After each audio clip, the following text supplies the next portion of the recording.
What is up, gamers? Staxwell's back at it again today with another video. Got a very special treat for you guys today. This is the day one aggro Rockstar Stitch Lorcana deck tech. This deck is a ton of fun.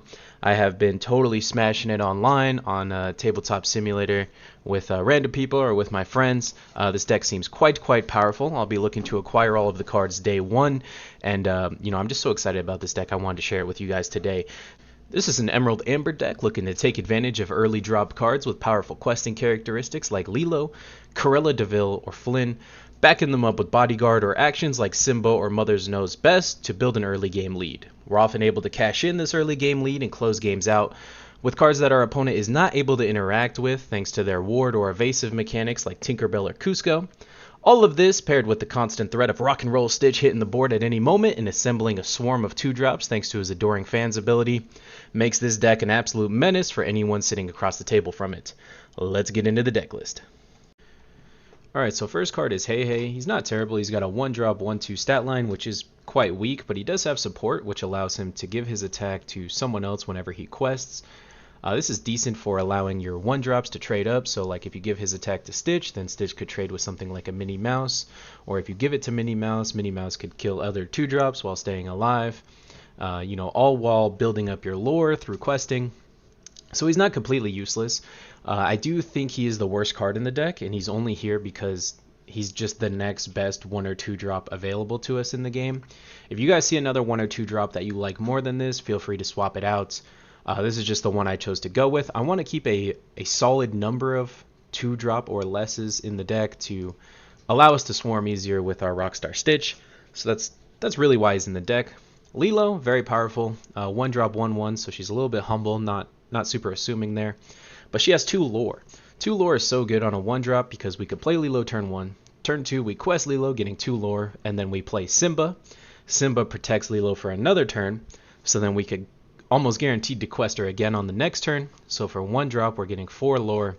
Very powerful, and then they still have to kill Lilo, right? It's not like after we get our 4 lore, we're done. They still have to kill her. They probably will. They're going to have to. So they're going to have to waste a turn attacking her, challenging her. If not, we're snowballing. We're getting 6 lore off our 1-drop, and that's just not right. So she's very powerful. Again, very unassuming. So when you look at her, she doesn't seem super powerful. But when you start questing, you see it.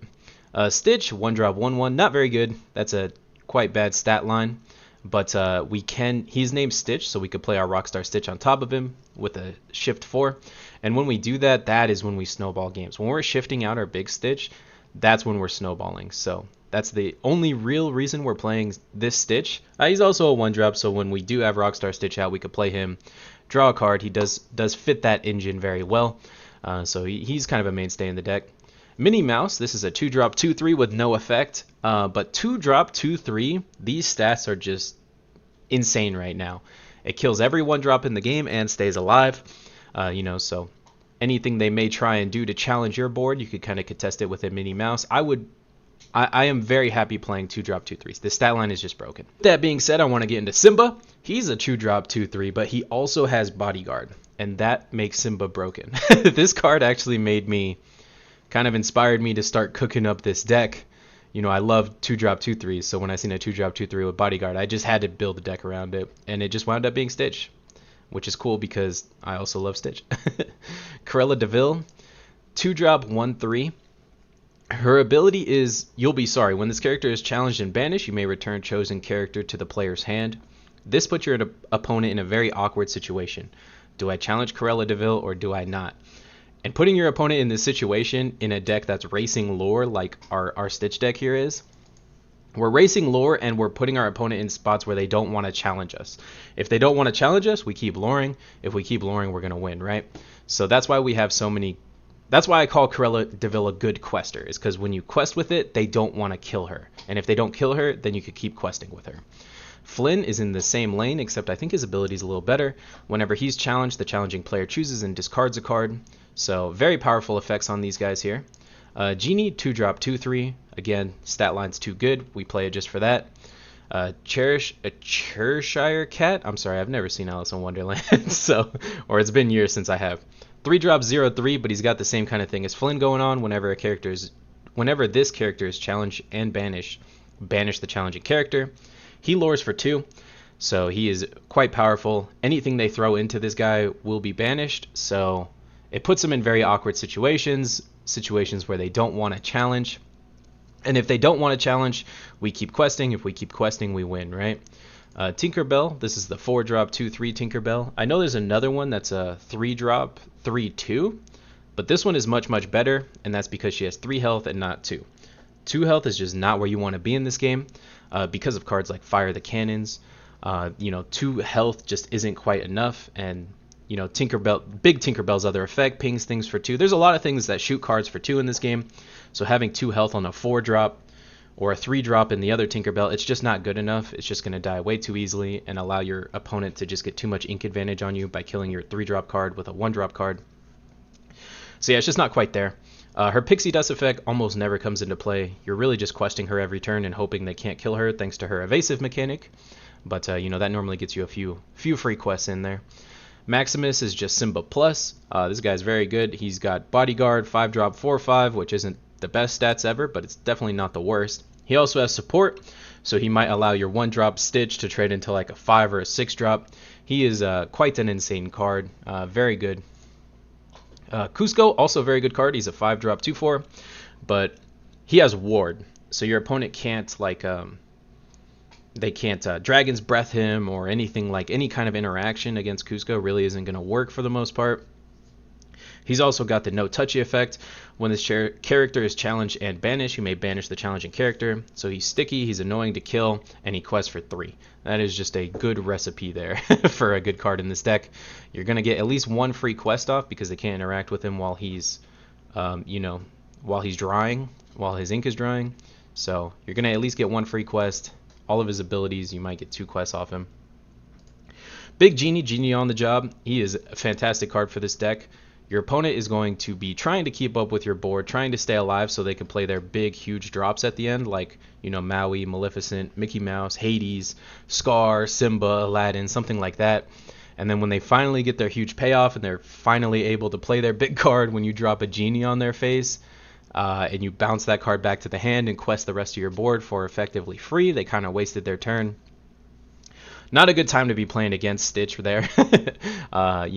Very powerful effect. And not only does that have a very powerful on play effect, he's also got evasive and he quests for 2.